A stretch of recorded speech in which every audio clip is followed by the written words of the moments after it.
stories we have that we tell ourselves, stories that bend with time.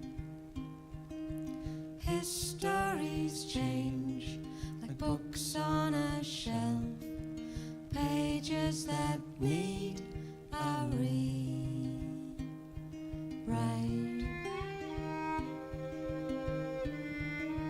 Well, ladies and gentlemen, here we are at another live broadcast from the Duncan Showroom, and this is not a musical show tonight. Tonight is for the love. No, it's not for the love of words. It's storytelling, which is like for the love of words, really. Yeah, but no script. But it's scripted and it's written out, and it's kind of neat what happens when people start telling stories. You usually got a very fine ending to it, a little turnaround that brings you back to making a lot of sense.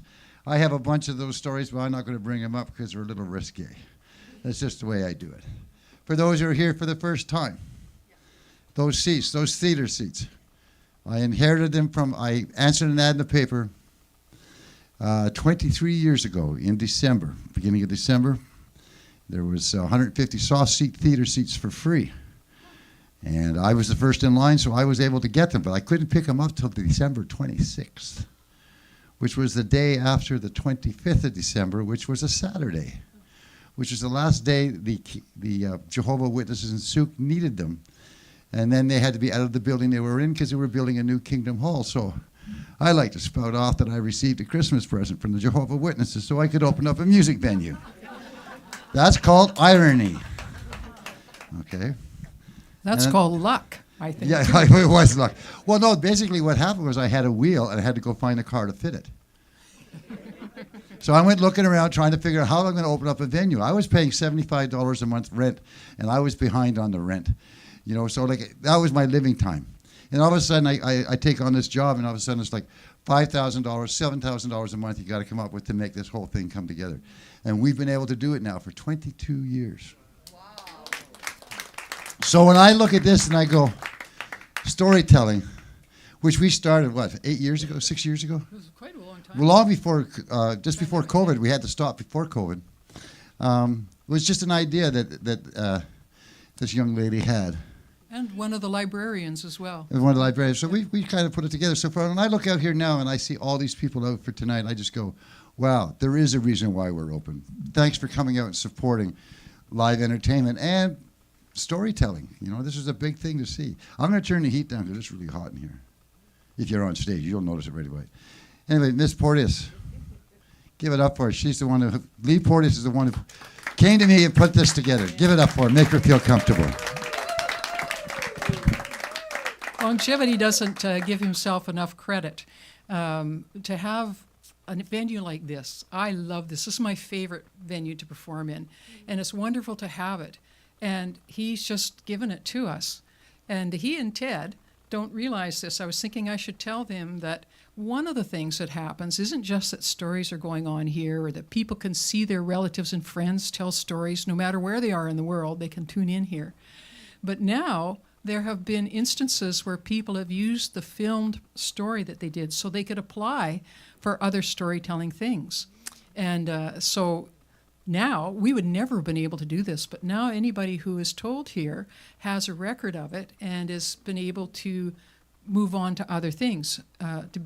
It's just an amazing resource. And I don't think anybody is such a wholehearted supporter of storytelling in the Cowichan Valley or even on the island who isn't a storyteller than Longevity. And Ted works his magic to make us look good no matter what. Sometimes a challenge. And to be able to be heard. We acknowledge with respect the Cowichan First Nation, the largest single First Nation in BC, on whose traditional territory this event is taking place, and whose historical relationships with the land continue to this day. Some of the tellers tonight, most of them, and some of the audience, are members of a group that meets at the library twice a month, on the first and third Tuesdays of the month, to listen to and tell stories for adults and to learn more about stories and storytelling. Anyone is welcome to join us at the library. Our next meeting is on the 17th from 5:10 to 7 p.m. for stories and talk about stories. You don't have to tell a story. You can come to just listen. Registration is not required and there is no fee. Such a deal. And on the first Thursday of each month, Longevity John has given us this slot of time, and Ted Cadillac, the tech support, to tell our stories here at the showroom. And we are very grateful for their unwavering support. As I listened to these stories, I thought our theme fit them all in some way. And so I've called it, It's Something in the Heart. And you can listen for that in each of the stories you're going to hear. Our first teller is Dylan Fry, and he came to us from Toastmasters, and he came to the valley. He'd wandered a long way before he found the Cowichan Valley and things that he really cared about here. And I'm very glad he found his way to the library and storytelling, in addition to Toastmasters, where he had been standing up and telling people stories in their way.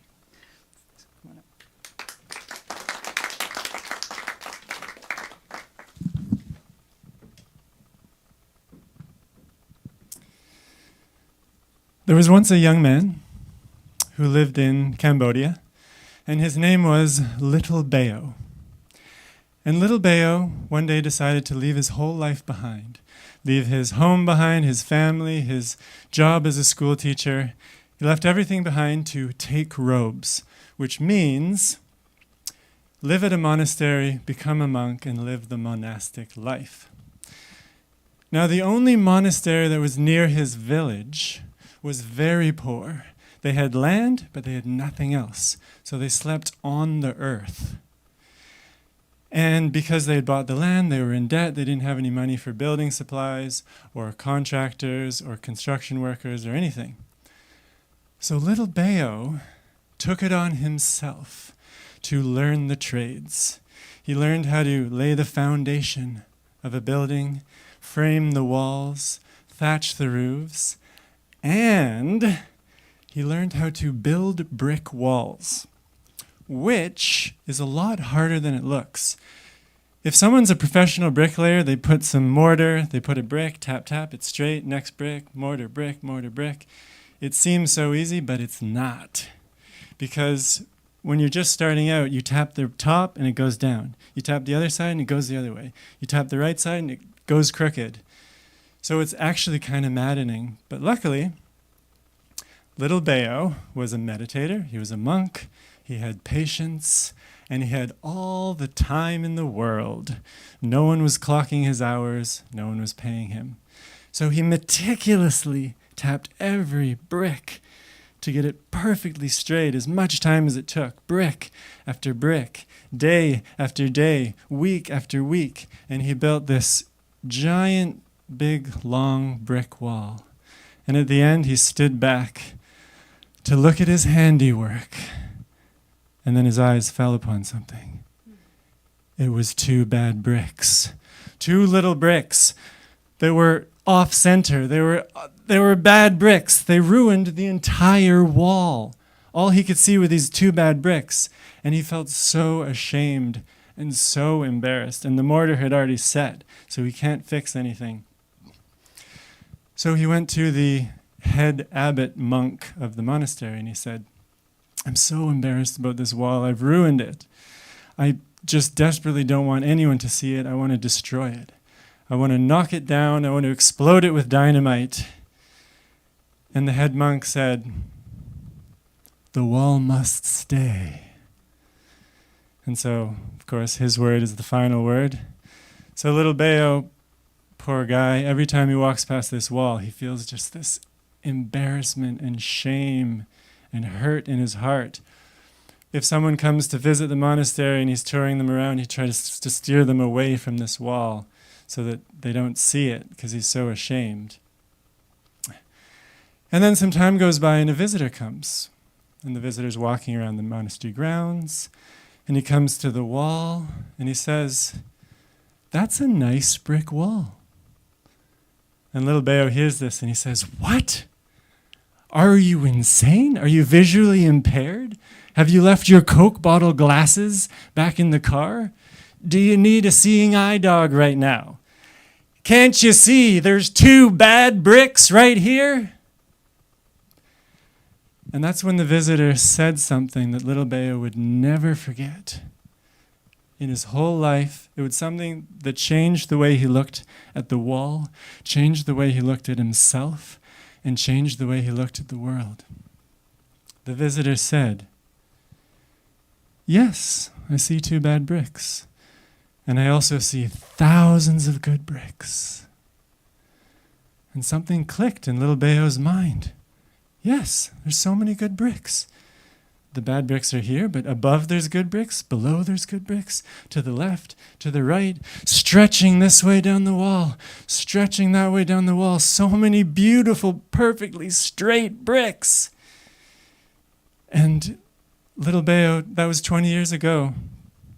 And to this day, when he passes that wall, he doesn't see the 2 bad bricks. He only sees good bricks. Intellectually, he knows there's 2 bad bricks there somewhere, but he's blind to them. All he sees are good bricks, and all he remembers is the beautiful lesson he learned from those 2 bad bricks. Because he realized that when he only sees the bad bricks of the past, the mistakes of the past, instead of the thousands of things he's done right, that's guilt. Shame is only seeing the 2 bad bricks in himself, the bad qualities, when really there's thousands of good qualities as well.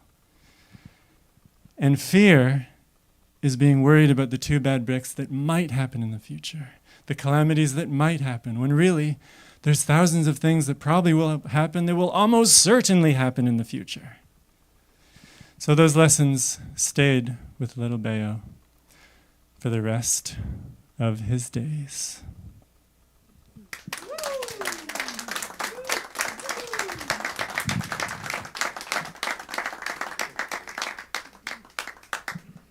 When Dylan told us this story on Tuesday night at the library gathering, we had quite a discussion because there are different cultures where they will actually put in a mistake, like in a rug that's been made or a sweater that's been knitted, because only the Almighty is perfect, and we shouldn't be trying to take that place.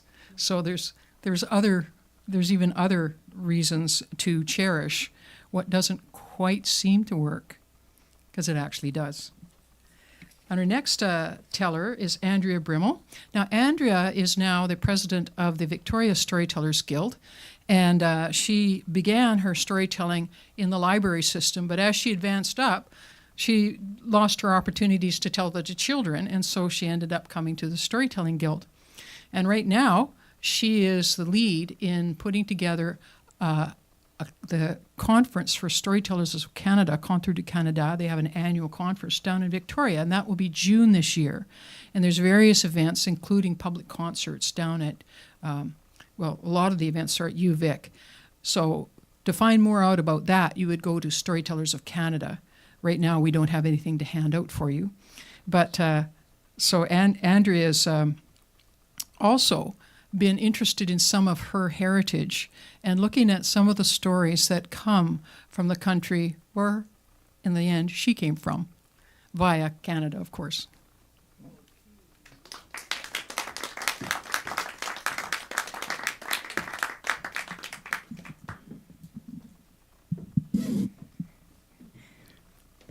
Thank you, Lee, for that introduction.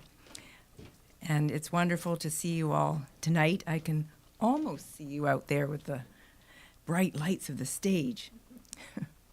So my first story is not about my heritage, but it is called The Birth of Taliesin. And I had not heard of Taliesin until last summer when I was invited to do a storytelling gig. They requested this story.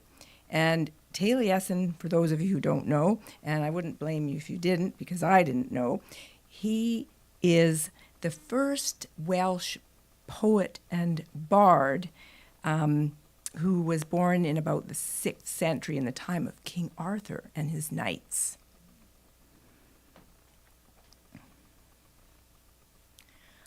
I am Ceridwen. Many people think of me as a sorceress. Some people worship me as a goddess. But I call myself an herbalist. I have been practicing this art for many years.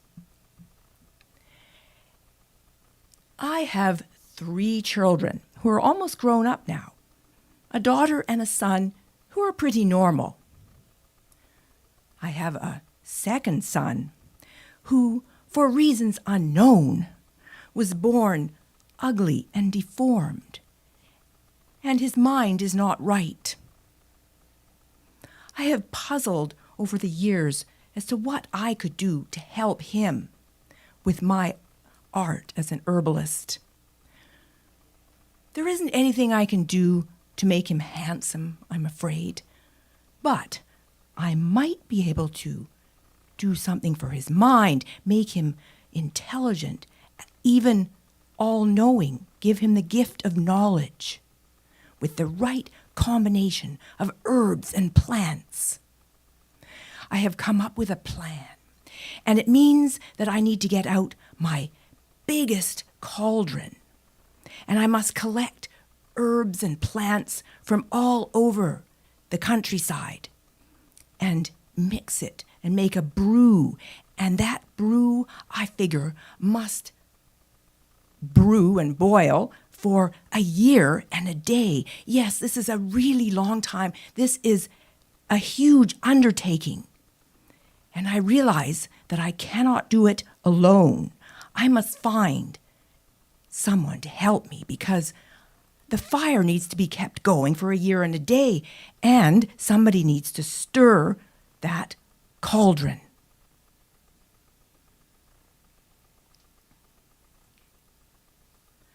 I am Guillaume Bach, and I am now in the power of that witch, Caradwin. One day, a few months ago, I was walking in the woods with my friend, the old man, and she came upon us, and she took us into her power, and now we must work for her for a year and a day. I have to collect firewood, and my friend, the old man who is blind, must stir this cauldron that is cooking. It's a huge pot and filled with some ghastly brew. She's always out over the moors and forests collecting plants and herbs and who knows what. Ugh! And filling up this cauldron, it just smells terrible. We can't escape because she has us in her power. What? She might do something to us with her spells. She might even make us drink some of that potion and kill us. We don't know what it's all about. Now, several months later, here I am back, Guillaume Bach, and I can tell you what this potion is for. We've been working for months.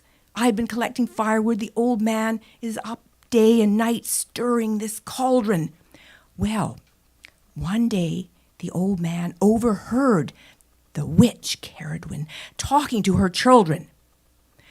You know how it is. Some people assume that if you can't see, you can also not hear.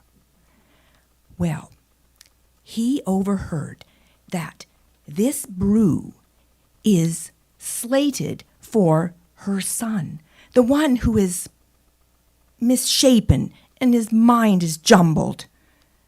She said that 3 drops, only 3 drops of this huge cauldron are for him, and those drops must come out of the cauldron and land on his forehead, and he will absorb them, and he will gain all knowledge and all the wisdom in the world. Well, I have been thinking, and I do not see why that wisdom and knowledge should go to that useless son of hers. I mean, look at me. I'm a promising lad. I think I deserve those 3 drops containing all the knowledge of the world. So I must pay attention. I must be watching all the time. I must be prepared when it comes close to that 1 year and a day. I must be near that pot and I must get those 3 drops. I will collect lots of firewood and have it all stored so that I don't need to be away at that time. So the time passed, and soon the year and the day would be up. Caradwin seemed unsure of exactly when that would be, and also she needed to be out for all hours collecting more herbs and plants and putting them into this brew, and all the time the pot boiled and the old man stirred it. And soon, because it was almost time, she, Caradwin, made her son, the one that was supposed to get those 3 drops, sit right beside the cauldron at all times.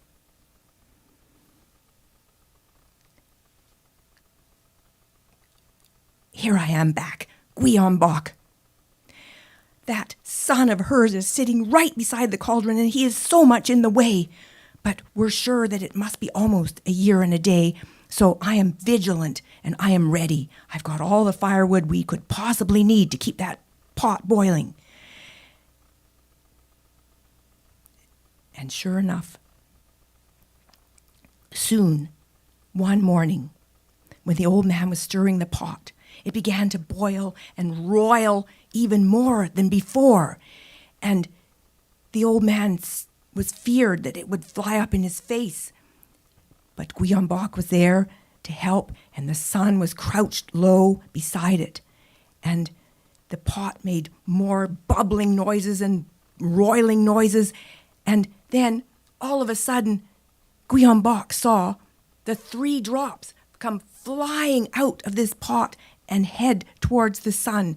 Well, Gwion Bok pushed him aside with all his might, and the young man went sprawling on the ground. And just in time, because those 3 drops came flying out and they landed on the back of his hand. They were so hot, he instinctively licked them off. They burned his tongue. But he began to feel a change coming over himself. A change where he felt that suddenly he was knowing all kinds of things he never thought about before. He knew everything. And there he was standing when all of a sudden Caradwin appeared. She glanced around and took in the scene instantly. There was the pot, still roiling and boiling and beginning to split in 2. And there was her son lying stunned upon the ground. And there was Gwion Bok standing with a huge smile on his face, as if he knew everything. And then the pot split in half, and the rest of the brew began to flow all over the ground, and Gwion Bok shouted, "Get out of the way! It's poison!" And at that moment, Caradwin flew into a rage, and she lunged at Gwion Bok. Gwion Bok saw her coming and said to himself, "I will use my new powers." And at that instant, he turned himself into a hare and set off across the field towards the woods. And Caradwin, not to be outdone, turned herself into a greyhound and set off after the hare. The hare began to tire. He came to a stream. He jumped in, turned himself into a little fish, and off he went, swish, swish, swish, and he was gone. Then the greyhound came to the edge of the stream and leapt up, turned herself into a pike, a huge pike, and into the river, and off went the pike after the little fish. And soon the little fish began to tire. He was no match for a pike, and he leapt out of the water, turned himself into a bird, and flew off up into the sky. Soon the pike also jumped out of the water, turned herself into an eagle, and took off after the little bird. And the little bird went higher and higher, and then thought, "I'm getting tired. I can't do this." And so he began to drop towards the ground with the eagle after him, and wondered what could he do next. And there he saw, way below on the ground, a pile of freshly milled grain. And he dropped down and turned himself into a grain of millet and dropped into that pile of grain and was lost in all the rest of the grain. And that moment, the eagle landed on the ground and looked around, and then that was Caradwin. She, not to be outwitted, turned herself into walk, walk, walk, walk, a chicken, and began to peck at those seeds. Peck, peck, peck, peck, peck. And at last, she swallowed Guillaume Bach. But this is not the end of the story, because soon Caradwin realized she was going to have a child. No, no, no, she said. I will kill him. I will kill him. But when the baby was born, he was so beautiful. I cannot kill him, she said. I cannot kill him. He's so beautiful. But I can never forgive him for stealing that knowledge and wisdom that was meant for my son. I will put him in a little boat and cover it with leather and send it off down the stream. And that is what she did. But luckily for Guillaume Bach, now a baby, in a little boat covered with leather, he floated into a fishing weir. And a fisherman by the name of Elfin went to check his weirs, but instead of fish, he found a little boat covered with leather with a baby in it reciting poetry. He took the baby home, and he and his wife raised Guillaume Bach. Now, this is how Guillaume Bach was reborn and given a new name, Taliesin. And he continued with his poetry, and he began to sing and write stories, and he brought fame and fortune to his parents, Elfin, and his family. And, well, that is the story of the birth of Taliesin, the first Welsh bard and storyteller and poet.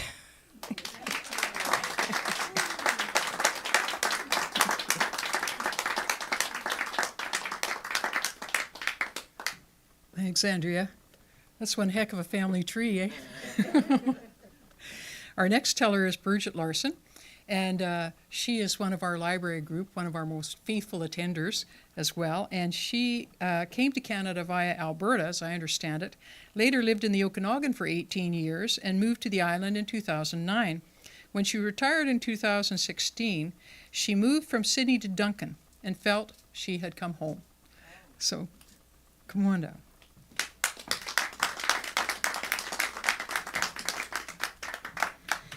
Wow, that's a hard act to follow. She forgot to say something. Do dreams really come true? I was supposed to ask you all that. Yeah. Do dreams really come true? So many of us, of course, know about dreaming.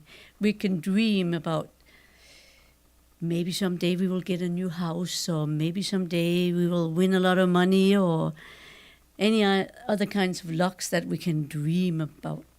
But most dreams take work for them to come true. And my son asked me once, Mom, has any of your dreams ever come true? And I told him, yes, they have, but they don't always come true the way you think they will come true. All of a sudden, you're there, and you have worked yourself towards your dreams. But then there's, of course, our night dreams, the dreams that we dream when we have no control over those dreams. They just come to us. And I'm going to tell you about a dream I had one night. It was a very, very short dream. And I dreamt that I was on a hike. I lived in the Okanagan at the time, so I probably had been on many hikes. But I was dreaming that I was on a hike. It was a very short dream, and I was on a trail that was going sort of in a hairpin down. And down there was a woman with a dog, and I was up here. And for some strange reason, all of a sudden, I take a step out over the cliff. And all I remember is when I started going down is, I hope I know how to land. And then I woke up. And it was so startling and so real, that dream, that it was hard for me to really was it a dream or was it real? But it was a dream. So many months later, I signed up for a hike. And it wasn't a hike that was on my calendar when I had this dream. And it was a hike to a place that is called the Caramere's Columns. I don't know if any of you know about the Similkameen Valley outside of Penticton. There's Caramere's Column Provincial Park, and the columns are hexagon stuck together towers that was created 30 million years ago by volcanic eruptions, and then of course all this heat dries, and so it had become a park. So the hike that I signed up for was going to go to that park. It's 45 kilometers west of Penticton. So we drive out there in a big group. There's one guide. It probably was Dylan, right? That was our guide. And we get to a parking lot, and the hike going up is on a slope, like a pretty nice slope going up with loose gravel, rough gravel. And we get up to where there's trees, and it gets a little more steep. And we finally make our way up to the top of the columns. And that's when I remember my dream. I am not going close to any edge because I remember that dream. There was something that was telling me something. So we're up there, and we enjoy the view over the Similkameen Valley, and eventually we make our way down. It's about a 4 or 5 hour hike going up and down, and meander our way down through the rocks and cliffs. And eventually we get down to the gravel path again. And I'm walking along, I'm walking beside our guide, when all of a sudden my foot, I'm wearing hiking boots, roll on one of the rocks. And I realize that I'm going to fall forward. But in a flash of a second, I realize, don't put your hand down, because I look at these sharp rocks. And in a way that I had no idea that I could do, I tuck in and roll twice down the path. And then I get up, and then I walk without a scratch. And my guide, I don't know, I was a little over 50 at the time, so I don't know how I did it. But the guide beside me, he was looking at me, and he said, I haven't seen anything like that since I was paragliding. And you never stop talking, he said. He didn't know me at that time, that's my trademark. So some people, they interpret dreams. I don't know why I had that dream, and I don't know how I managed to think that quickly, to tuck under and roll. And I'll leave that up to you.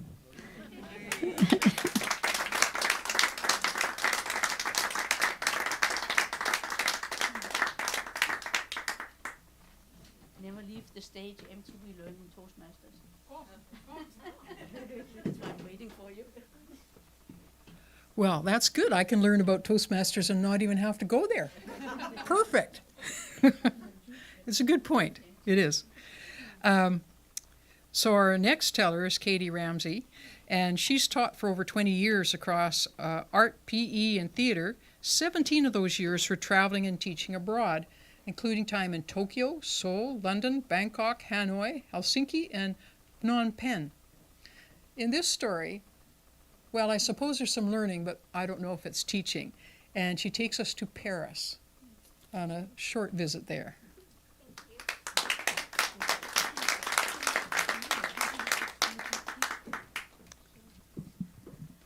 Thank you, lovely listeners, for taking a chance coming out tonight on a lovely February evening that we're blessed with and stepping into it. I was working in London, and I was very excited to be in Europe. I didn't have that much money, but I knew there was a train that went under the ocean from London to Paris.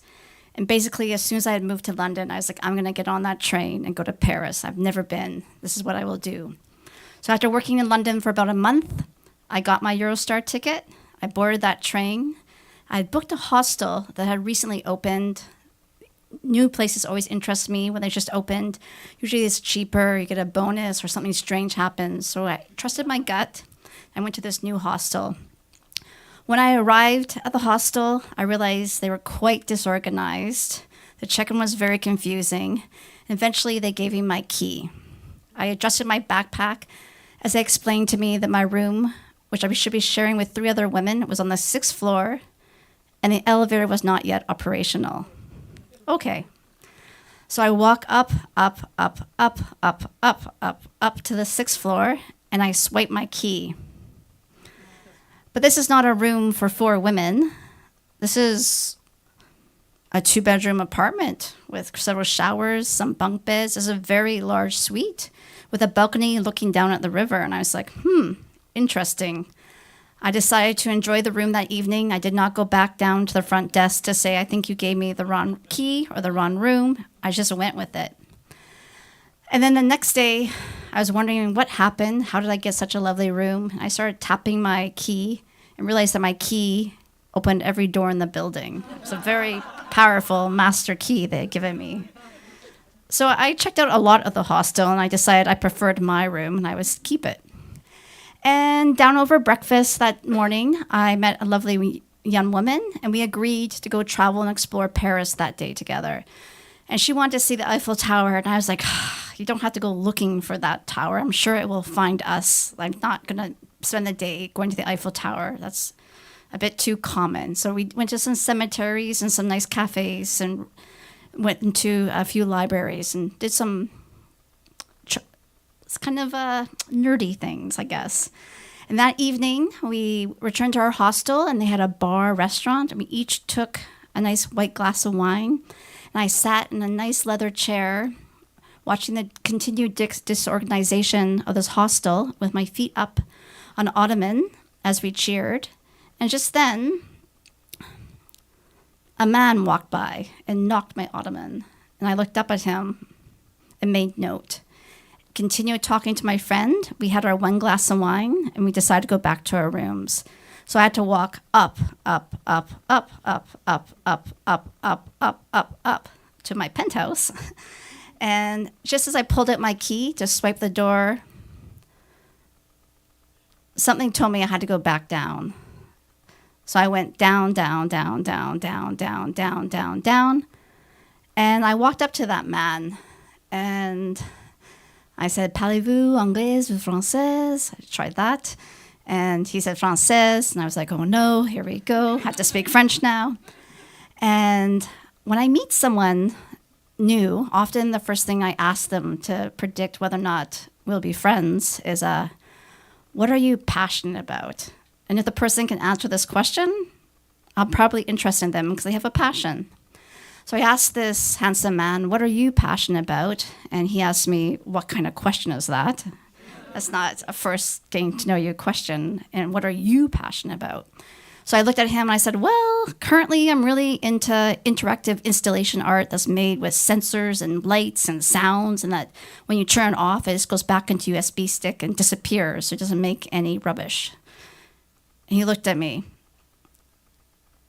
And he looked shocked with this answer. And he's like, well, I'm an interactive artist. And it was a very wow moment for both of us that we had met. And he told me the next day he had an art show at Tokyo Palace, which at the time meant nothing to me, but later on I discovered that's quite an elite contemporary art gallery in the heart of Paris. And he said, I'd like to take you to the show tomorrow night if you would like to join me. And I said, sure. So we met up the next evening, and we walked to this art gallery, beautiful, beautiful art gallery. And it was also a fundraiser that night for AIDS.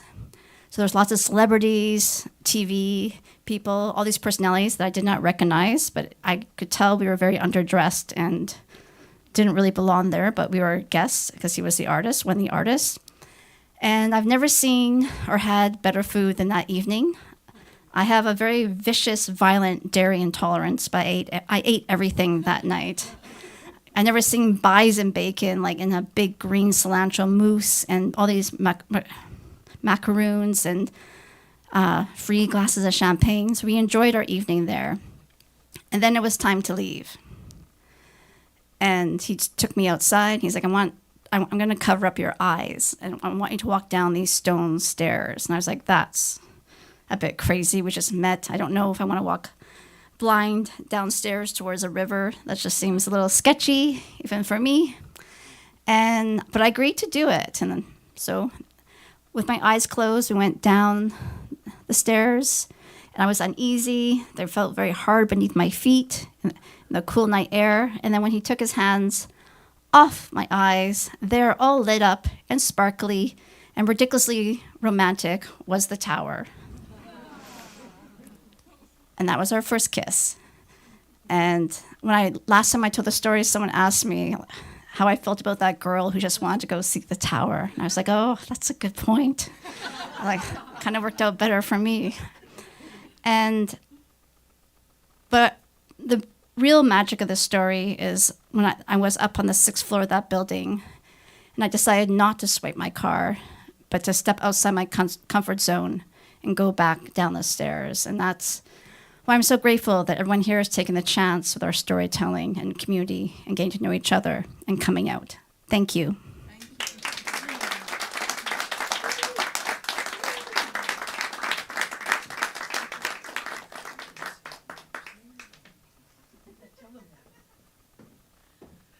Well, of course, the storytelling group wasn't satisfied with that. And she had to confess to us she almost married that guy. Almost. And you think, that wasn't good enough? Now, this is going to sound odd, but is Kathy White in the house? Yeah. And are you willing to tell now? Sure. Okay.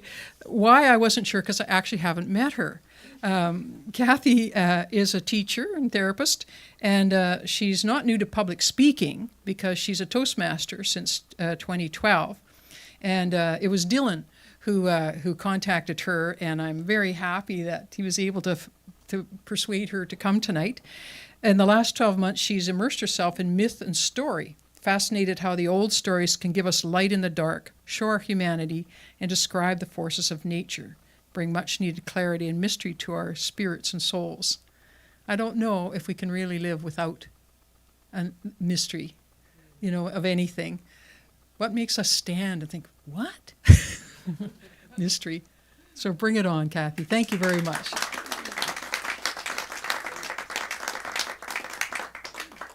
Gosh, these lights are quite bright up here. Once upon a time, that time was now. That time was then. There was a castle, as all great stories have a castle, beautiful castle, and a king and a queen and 3 lovely daughters. The youngest daughter was wild. She loved nothing more than to venture into the forests, the deep, dark, dark woods. Around the castle, she didn't much like courtly life. She loved the woods even more. One night, the 3rd wild daughter had a dream. In this dream, I could have used that as a good sound effect. In this dream, she saw a wreath. In French, the word for wreath is couronne, crown.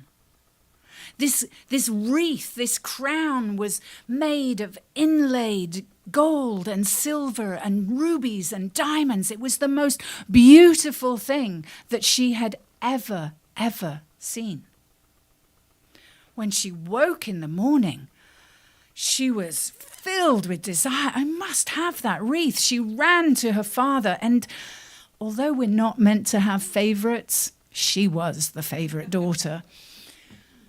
"Of course, my darling, I will have a wreath made for you," says the king. And he brings in his finest jewelers and goldsmiths and silversmiths, and they make this facsimile of her dream, and she puts it in a cupboard, much disappointed. One day she was wandering through the forest, not so long after she had had this dream. And imagine, to her surprise, she saw a bear, a big bear, a beast of the forest, a king of the forest. He was a white, beautiful bear, but more intriguing than his size and his shape and his majesty. More intriguing than that, in his paws, he was lying on his belly, playing with a wreath. The wreath of her dreams. Well, goodness, how could she grasp this wreath out of his paws? She was trembling. He was a big bear after all.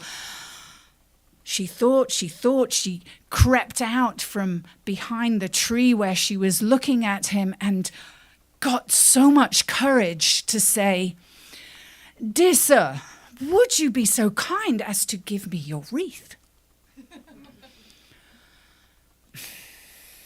"Why would I give you my wreath?" he said, playing with it. "Well, I could bring all my father's wealth. He has lots of gold and lots of silver and lots of jewels. I could bring them to you." "Can't you see I have my own wealth?" he says, and dismisses her. Then she notices he has quite a paunchy belly, and she says, would you need food? My father, he has great lands and livestock and agriculture and grows great amounts of food. I could feed you for the rest of your life." "Fine lady," he says, "I do my own hunting." Despondent, she realizes she's not going to get this wreath. She turns on her heel, she starts walking away. And he says, "Wait, there is one thing. There's one thing that you might think about to get this wreath." "What is it?" she says. "Come and live with me in the forest." She immediately has a yes. "Oh my goodness, yes, yeah," he says. He's the one who's more cautious and says, "Well, give it a day or two. Have a think about it. Go back to your family. I'll come and collect you on Thursday." She goes back to the palace all excited and tells her mum and dad exactly what a king and queen want to hear for their princess. "I'm going to the forest to live with a bear." "Well, protocol, says the king. "The youngest daughter cannot leave the house first. It has to be the eldest." So on Thursday, he sends out his eldest daughter. She and the bear meet. Doesn't go well. She comes back. "Nah, he's not for me, Dad." Second daughter, second week. Thursday, he shows up. She goes out. Nah, doesn't work either. So on the third Thursday, he shows up again. And the king had to acquiesce and send his beloved favorite, shh, don't tell anyone, out to meet the bear. She clambered onto his back and they rode off into the dark, dark woods. He turned to her and said, "Have you ever felt more comfortable in all your life?" And she smelt the apple blossom of his pelt and she said, "Never have I felt more comfortable in all my life." And they clambered up the hill, there was a clearing, and they looked over the forest and the view, and he said, have you ever had such a magnificent vision in all your life? And she looked and could see far into the distance, and she said, never have I seen such magic in all my life. And so they continued on. And of course, the bear had a castle even more magnificent than her father's. And they settled in, and as it turned out, this bear was rather magical, because at night he turned into a man. They lived happily, not ever after, but they lived happily. She came with child, but it was a magical, strange kind of place, and that child got spirited away. That happened again, the following year, and the following year. 3 children spirited away. But they continued living on together until one day she said, oh, beloved, I think I need to go see my parents. I think I need a trip back to the old family stead. Of course, he said. Off you go. Just one thing. He offered a word of caution. Just pay heed to what your father says and don't listen to your mother. Okay. She wanders back to the palace, and there was great rejoicing at her return, and they had a lovely time. And then her mother said, he turns into a man at night? Wow. What does he look like?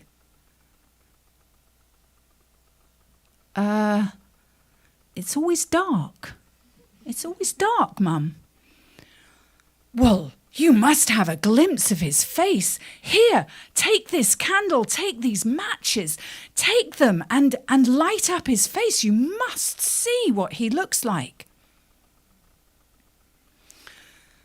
Her father says, that might not be such a good idea. Just leave a man in the dark when he wants to be in the dark. She does it anyway. That night she returns to the bear. He falls asleep, and she takes out the match, lights it, lights the candle, holds it to his face. Never has she seen, forget George Clooney, forget Leonardo DiCaprio, this man was gorgeous.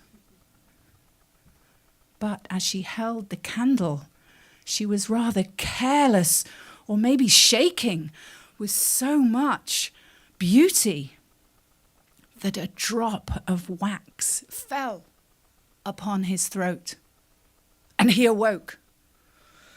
In a rage, what have you done? He says.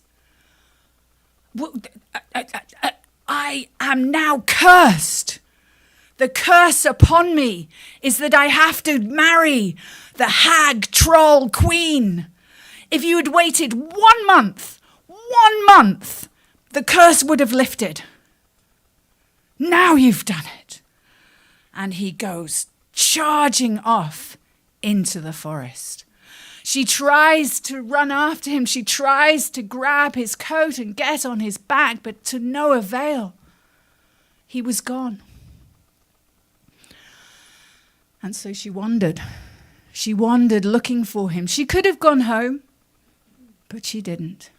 In her grief, in her longing, in her loss, in her loneliness, in her seeking, in her broken-heartedness, she wandered through the forest. And in tales, we never know how long. It could have been days, it could have been months, it could have been years, it could have been decades that she wandered alone in the forest, looking for the palace of the hag troll queen. She came upon a little hut, and in the hut there was a young child, cared for by an older lady. We've been waiting for you, said the little child, "and I have a gift." The child gave a pair of scissors. These were no ordinary scissors, for snip, snip, snip, they would suddenly magic fabric and sew itself together for fine garments. She'd been wandering in the forest for so long that she was in need of a fresh change of clothes. She took the gift and carried on, asking, "Do you know the way to the Hag Troll Queen's palace?" They vaguely pointed in some direction. She continued and found another hut and another child, slightly older, who said exactly the same words. "We've been waiting for you, and we have a gift," and produced a goblet. Now this was no ordinary goblet, for in the goblet would be produced any drink you wanted, whether it was champagne, whether it was water, spring water, whether it was matcha, latte, chai, tea, espresso, posh coffee, whatever you wanted, Coca-Cola even, Iron Brew if you're from Scotland. That goblet was magic. She took the goblet, she gave thanks, she drank a pint of fresh water and carried on her way. The third hut, we love threes in fairy tales, again was a young child, slightly older. "We've been waiting for you, and here's a gift," at which she spread this tablecloth on the table, and all manner of food appeared. Whether it was pheasant, whether it was pig, whether it was vegan options, all of it appeared all at once. She nourished, she ate, she gave thanks, she took the tablecloth, the gift, and she carried on. She came to another hut, but this hut was disheveled, it was broken down. It was at the foot of a large glass icy mountain. Inside the hut was a gabble of starving children. But what did she do? She brought out her gifts. Snip, snip, snip. There were all sorts of clothes made, and the kids were suddenly in finery. The goblet, drink, drink, drink. "I want milk. I want lemonade. I want Coca-Cola." They drank and drank and drank. The food, the cloth was laid out. They had McDonald's, they had mac and cheese, they had everything they wanted to eat. A few hours later, their father, the blacksmith, who had come from another unsuccessful hunting trip back to the family home and was delighted to see his children not squabbling, not eating stones because they were so hungry, but instead with proper full bellies, with good clothes on, smiling, happy. "What can I do to thank you?" he says to the third wild daughter. "Do you know where the Hag Troll Queen's palace is?" she says. He looks up. It's at the top of this ice mountain. "How will I get up there?" she asks. The blacksmith says, "I have a solution. I'm a smithy and I can make iron claws and iron shoes for you with claws that you can climb up." And so he does. She climbs up to the top of the mountain, at which she tumbles over into the courtyard of the Hag Troll Queen's palace to meet none other than the Hag Troll Queen herself. "What are you doing here?" she says. "Well, I'm just wondering, have you thought about, I hear you're getting married, and I'm wondering if you thought about what you're going to serve your guests for drinks." "I don't think about that," She didn't think about much, this hag troll queen. Well, I have a special way of giving the drinks to all your guests if you will just grant me one favour, which is to sit in your betrothed's chambers for one night. Smelling something fishy here, thought the hag troll queen. No worries, I'll give him a sleeping potion. So she dopes the bear, allows the third wild daughter into his chambers, takes the goblet, fills up all the caskets in the castle full of wine and champagne ready for the wedding. And the third wild daughter weeps and weeps and weeps because she sees her beloved, but he doesn't wake up. What can she do? The next day, she goes back to the hag troll queen and she says, Madam, have you thought about food for your guests? I don't think about things like that, says the hag troll queen. Well, I have this magic cloth and we can produce any manner of great feasting things, a roasted hog on the spit, wild deer, all sorts of meat and vegan options. What do you want for that? Oh, just one more night with your beloved in his chamber to watch him sleep. Okay. And she goes in and gives another sleeping potion. So yet again, she spends a night looking at this beautiful bear who she loves so much that she's toiled through darkness to find, only for him to be asleep. But next door, there are some carpenters working hard in all the preparations for the wedding. They're constructing chairs for the thrones and a bridge for the wedding procession. And they tell Valamon, the bear, we heard someone weeping in your chamber last night. It sounded so sad. And he knew who that could be. There's only one person who that could be. And so that night, when she made the bargain with the queen and said, have you thought about your wedding dress? And although you could say it would be impossible to make the hag troll queen look lovely, somehow those magic scissors were able to fashion something out of silk. And the hag troll queen said, that looks all right. I suppose you can have another night before I get wed. Went in to administer the sleeping potion.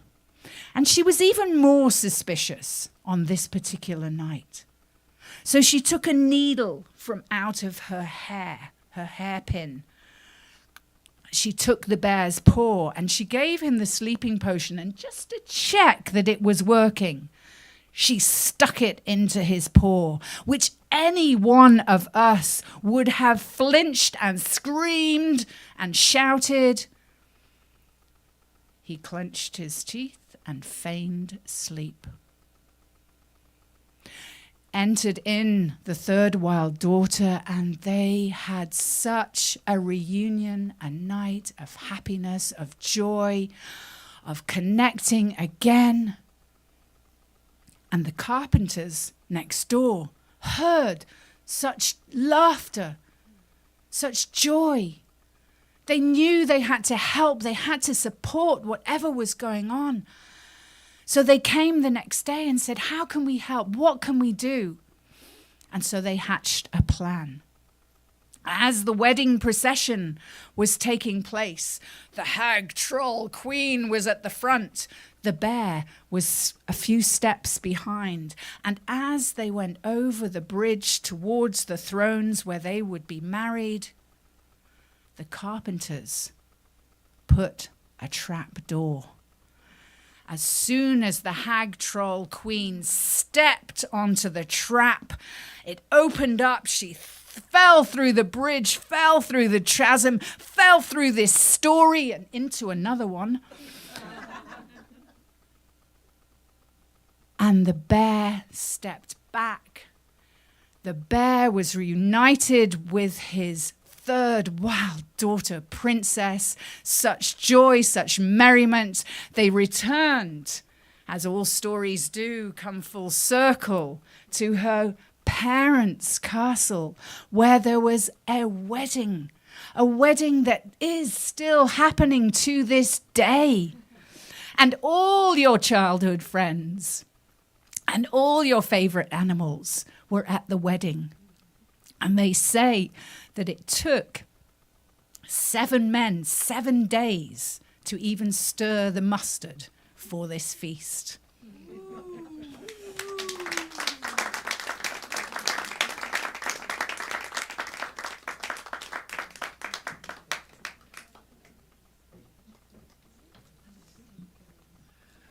There are various versions. That's the first time I've heard that one, and certainly very enthusiastically told. Thank you very much, Kathy, for bringing that to us tonight. So the next person I'm calling up is Andrea again. She has a personal story for you now. You're still here, right? Okay.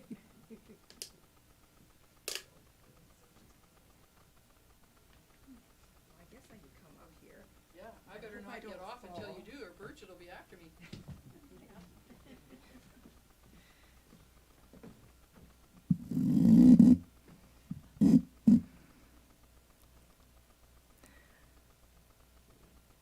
Just adjusting to see you, adjusting my eyes. I was a preschooler when I lived on East 83rd Street in Manhattan with my parents and my little brother, Bobby. The back of our street-level apartment opened into a courtyard or garden of sorts. It was surrounded on all 4 sides by tall buildings.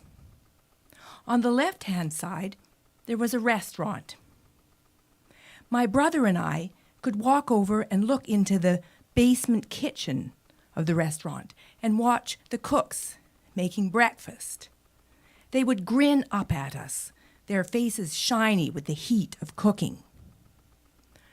Other than that, there was little else to amuse us in that dismal, dark courtyard. In the far corner over there was a mysterious, tall wooden gate that was always kept locked. Now, older sisters are supposed to look after and nurture their baby brothers. I knew this even at 4 years old. One hot and humid summer day, our mother led us out into the courtyard to play. We wandered around listlessly in the heat, and then I noticed that gate was open. I took my brother by his hand and led him to the gate.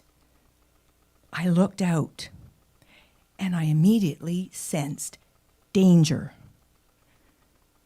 Did that stop me from taking my brother's hand and leading him through the gate? No, I'm afraid it didn't.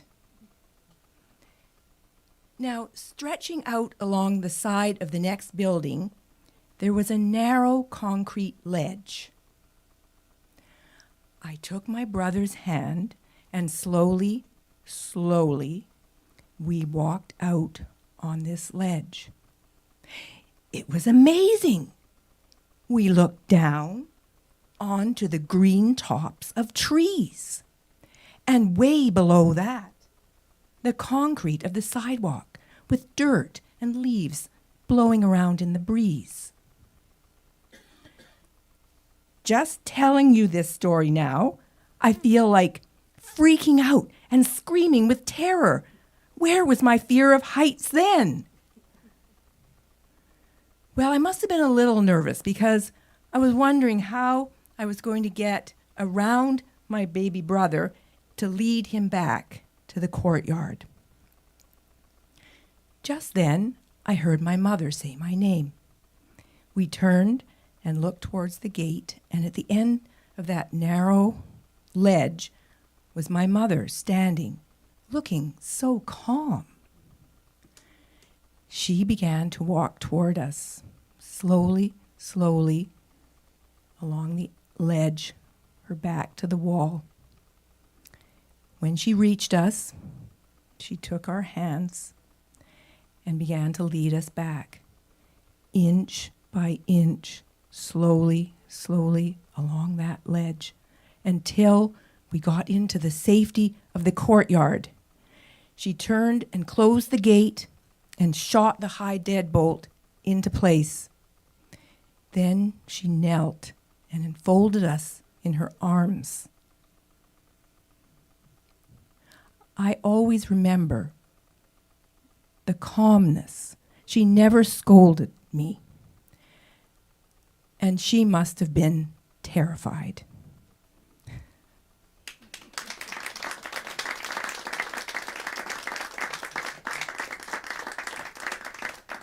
That is a part of a longer story, but that's what you get for tonight. Good heavens, what a tease. The next, I'd like to call Dylan up again for a completely different kind of story this time.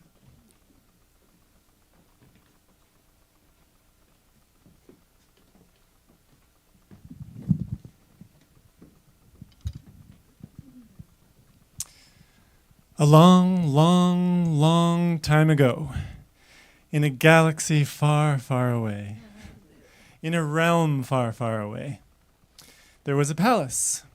And like most palaces, this palace had a king. But at this particular time, this king was away. He was out on some kingly business, running some errands with his entourage, gallivanting around the region. So the palace was relatively empty. Just the guards and the personnel were there. And a demon showed up. Not just any demon, but a demon.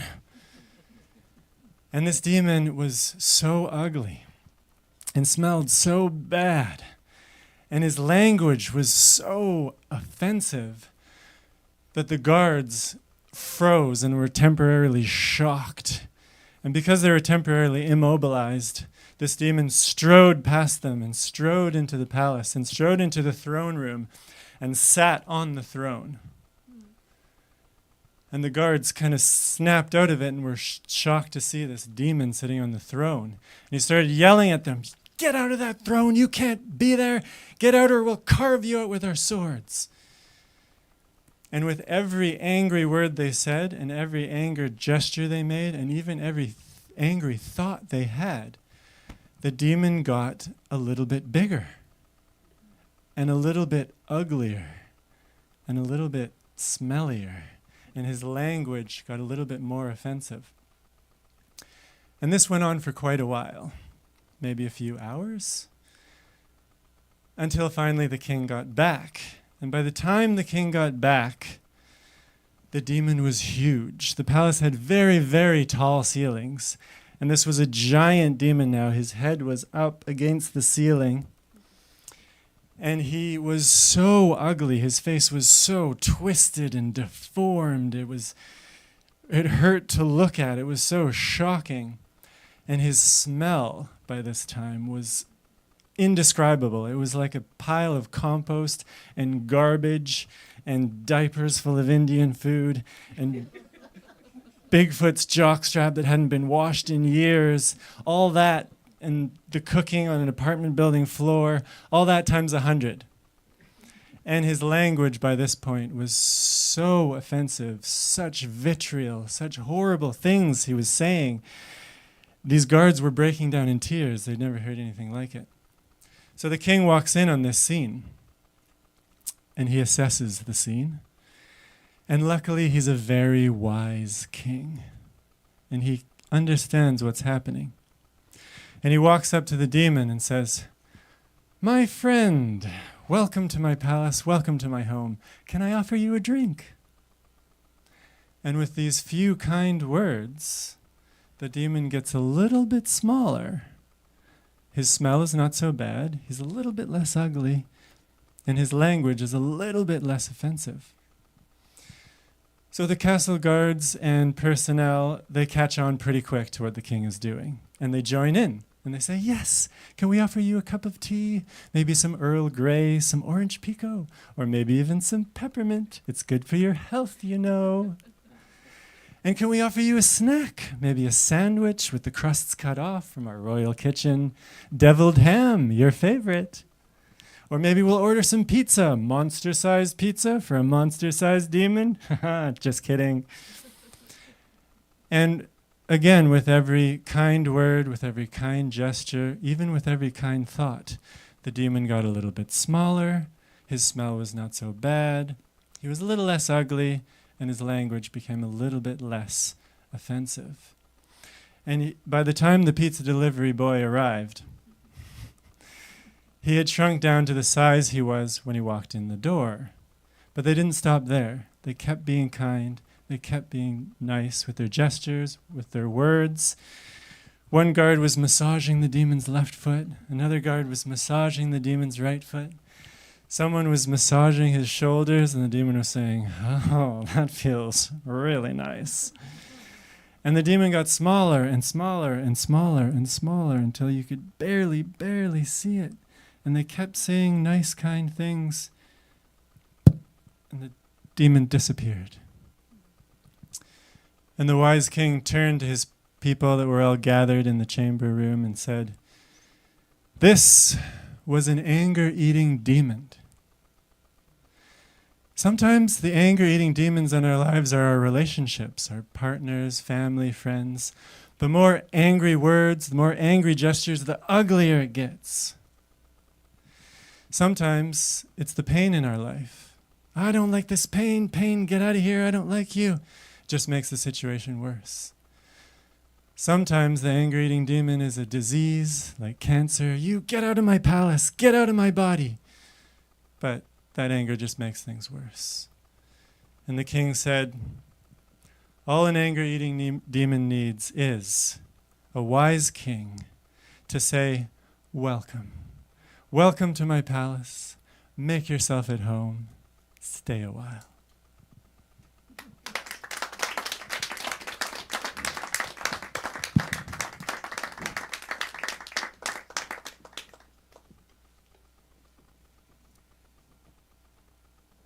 And now for something totally different from that. Nadine Nelson, would you come up? Nadine has only been to our meetings twice yet, and she's told a story each time. And I'm very glad she's here to be able to share her story to a wider audience.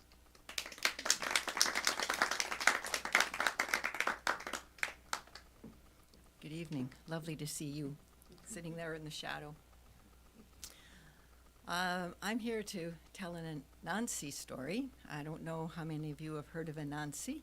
He is a folk character from West Africa countries. He shows up often, and like Coyote of many of the Plains and Central North American indigenous stories, and like Raven of the West Coast stories, he is both a trickster and a bearer of wisdom. So he carries characteristics of resourcefulness, and he's sometimes even witty, sometimes wise, but more often he's a trickster. He's greedy, he's egotistical, he's all about himself. And on this particular time in Anansi's life, did I say he's a spider? Anansi is a spider. At this particular time, he becomes aware that within the village there are pieces of wisdom being shared. They just seem to like pop out of somebody's mouth, some creature's mouth, and others think, oh, yeah, of course, let's do it that way. Oh, that makes sense. Oh, good thought. And he gets to feeling a little envious of this good sense that's being passed around. And Anansi, being Anansi, decides he wants this for himself. He wants to be the one with good sense. So he thinks and he thinks and he thinks, what can I do to get this good sense for myself? And after a while, he devises a plan that he's going to grab this good sense while it's still in the air before it lands. So he has to practice doing this. But he's a spider and he knows how to jump and he's got all these arms. So after a bit of practice, he gets this down and he starts hanging about the villagers. And whenever he hears a piece of good sense spoken, he snatches it. And he's got this special bag that he's woven that he puts the good sense into. And this goes on for quite a while. He tries to stay out of sight for the most part or act very nonchalant. And for several weeks, he collects good sense. And after that kind of time, he feels like he wants more, but his bag is getting quite heavy, and he is worried that he's not going to be able to continue to hide it well. And it needs to stay hidden because somebody else will clearly be like him and want the good sense for themselves. And he's not going to allow that to happen. So then he starts to think about, where can I hide this? Well, he thinks of a cave, but no, he knows that the snake goes in the cave. And he thinks of in the water, but then he's not sure that that would be great. Anyway, there's fish and various kinds of creatures that live in the water that would find it. And after a while, he realizes that really tall tree. Nobody can climb like I can. Nobody can climb as high as I can. And most creatures don't even think to look up. So he drags his bag along. It's gotten very heavy by this time, and starts to climb the tree. And it's very difficult to climb this tree, even for a spider, with this heavy bag. And it wobbles from side to side, but he manages to get himself up this tree. And when he's very close to the top, he realizes that he shouldn't go to the very top because it bends over and a bag might drop off. So he'll stop at this top branch, and he starts to tie the bag to the branch. And again, being a spider, he's just brought his weaving with him. And he's tying this bag to the branch when just then a big gust of wind comes along and blows the tree. Now, Nancy can hang on just fine, but the bag swings down below him, and on its way back, it catches on one of those sharp pieces that's left behind when a branch is broken off, and it gets a tear. Oh no, thinks Anansi, I can't have that. So he immediately sets to repairing it. Again, it's right with him. Not an issue. Except while he's doing that, another big gust of wind comes along and it blows the tree again. And the bag goes this way and then this way. And on the way back, it catches again. And this time it's a big rip in the bag. And the good sense falls out. And the wind comes and blows it about and blows it about. And that is the reason that even today, everybody has some common sense, but nobody has it all.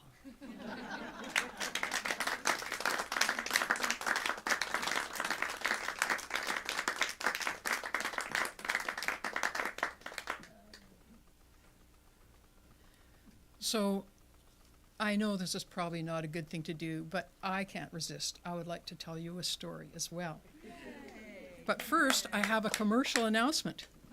Do you see that picture over there, that painting of Longevity John and Ted? You can now have it for $5. The beautiful card that you can get. I'm such a fan. I bought 2. I also wanted to mention that I don't know if you folks know, but for the last few years, Shawnigan Lake has had a festival of storytelling. And they're going to do another one this year, and it'll be in March. So keep your eyes out for that. I got to go to be in their storytelling concert, the opening of that new museum that they have, the new building. It was fantastic. It was a great audience, and the organization was great. It was a great room, and it was really fun. And they applauded for me twice. So I was really happy with that. Anyway, just to let you know about that. So this story comes from King Solomon's time. Even after these thousands of years, we still talk about King Solomon and his wisdom. In this case, we're going to talk about one of his ministers in the government that he had there. Benaiah was his name. And Benaiah was really his best minister. Anything that he gave Benaiah to do, Benaiah did it. He was excellent, except for one thing. And that was Benaiah talked about how excellent he was.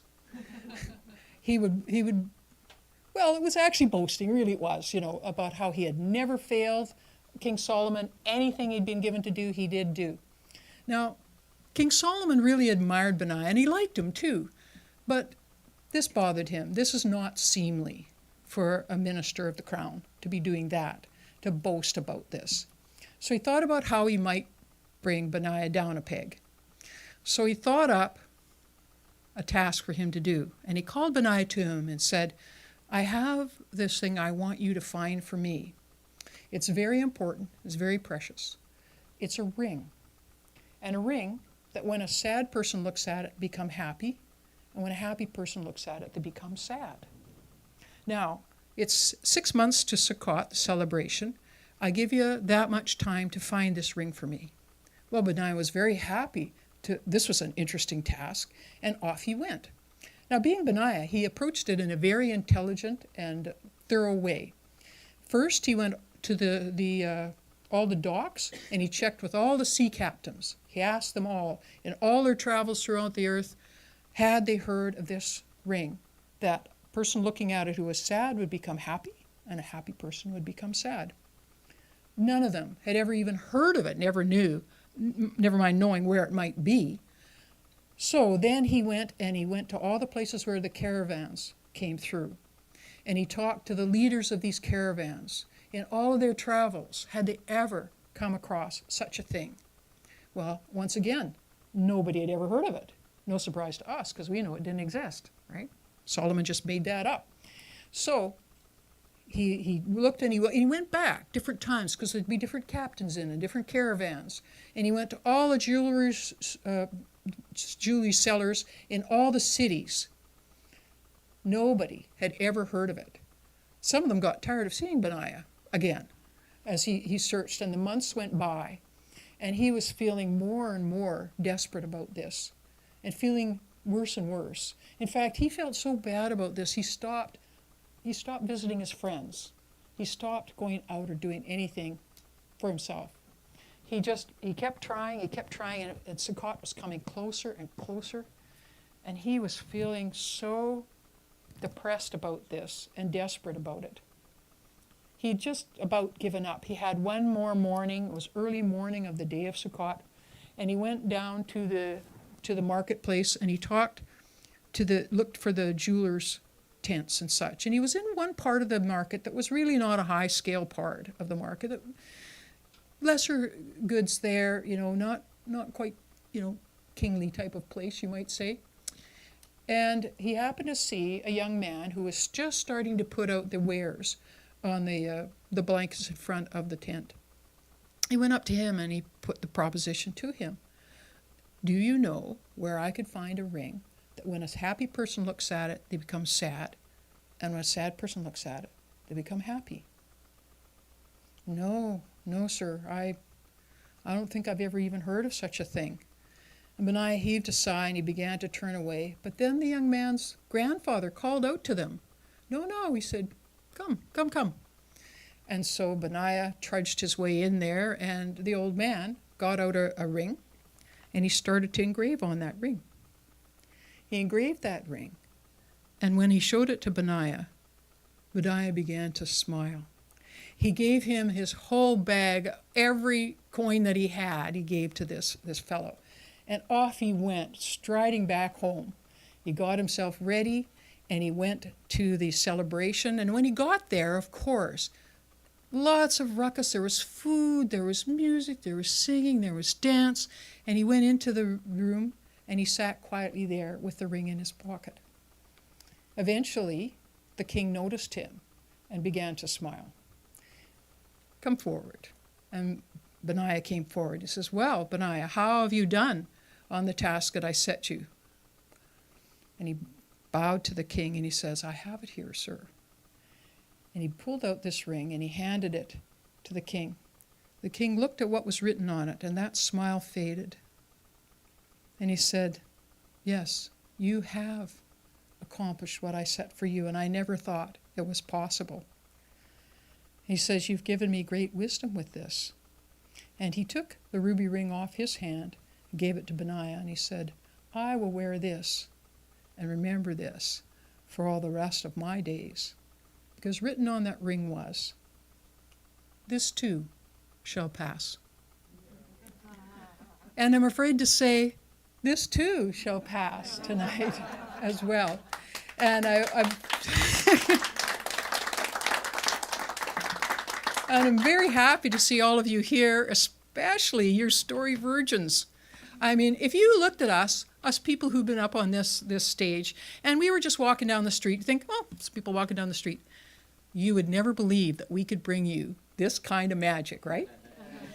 So widespread, all the stories. And as I've written here, I'll go into my script again. Now it's my pleasant task to thank Longevity John and Ted for this stage and this opportunity to share with you the stories that we love. And to thank all of you here and those of you who are watching us from far away, who have or will listen to them and have gone with us to all these different places in the world and in the heart. And on your behalf, I want to thank the tellers. Great job. And our next story time here is on March 5th. And of course, you can find us in the library as well. But thank you. I'm so happy to see you. And I'm so happy that some of you took a chance to come and see us for the first time, even if you had to because you're related to the person who's going to be up here.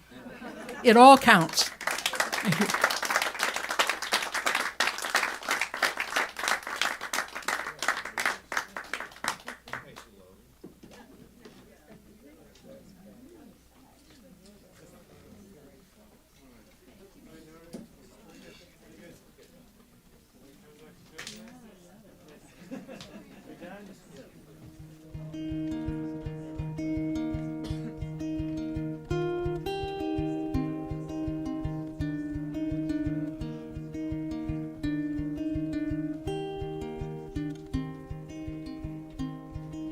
Stories we have that we tell ourselves, stories that bend with time. Histories change like books on a shelf, pages that need a rewrite.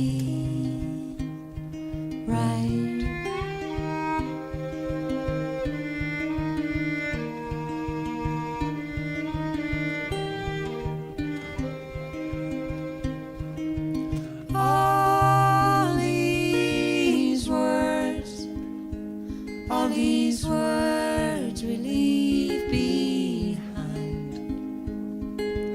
All these thoughts are chased away by bottles of wine and stories.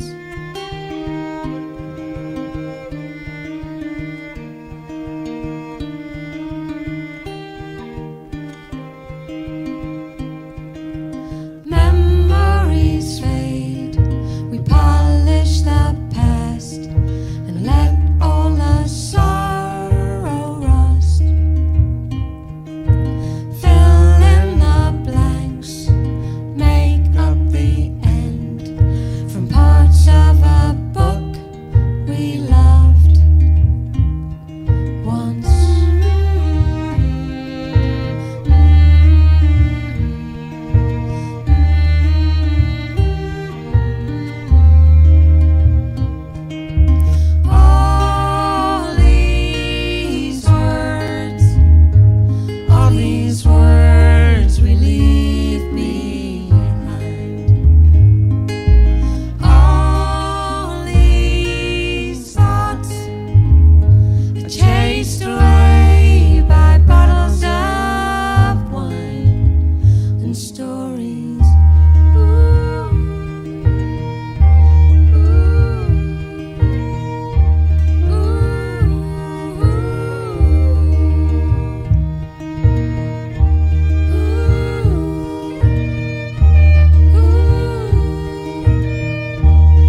and stories and stories.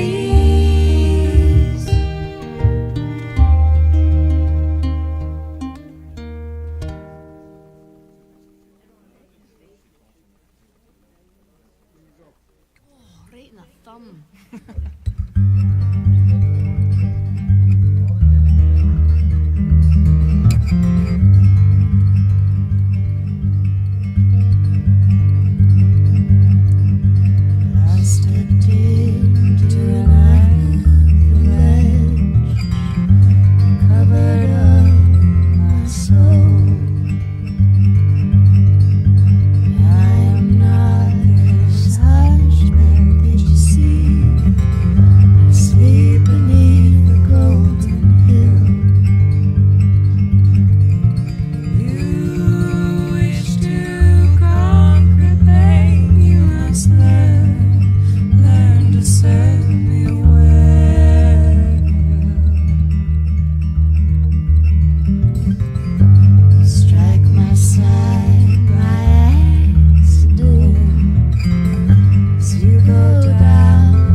the ashes.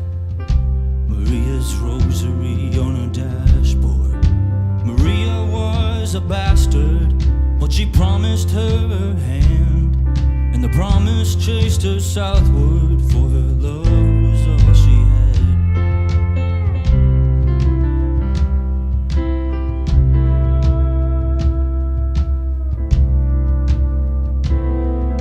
Maria owed some money to some cat down in El Paso. Valentina caught the bill. Maria caught a bullet for her gambling. The dirty hills and hideaway, the dust bowl she hops, with a fire behind her eyes, a 45 in the glove box. Valentina gets reminded of the places she has been. For every mile marker, there's a bruise on her bronze skin.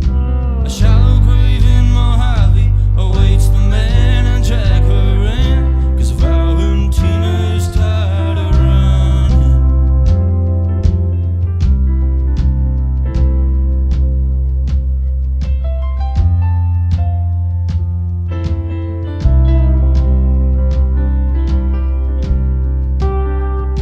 She said all the dirty money won't wash my wounds clean. I'm counting on the kindness of a full-up magazine. I got a chamber full of lead in case the wolves they circle in. For I've grown too tired of covering for my ex-lover's sins. Valentina gets reminded of the places she has been.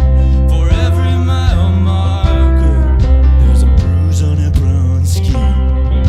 A shallow grave in Mojave awaits the man to drag her in, 'cause Valentina is tired of running.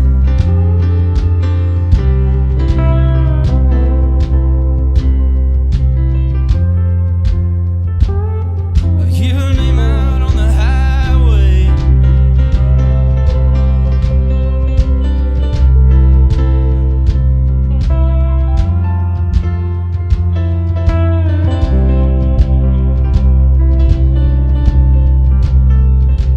There's a showdown on the highway, a battle she can't win. Valentina's breathing steady, 'cause tonight she goes down swinging. From Monterey to Yucatan, she spreads her lover's cinders across the land, with the wolves fresh on her track. The desert sun sets at her back, she lets the top down.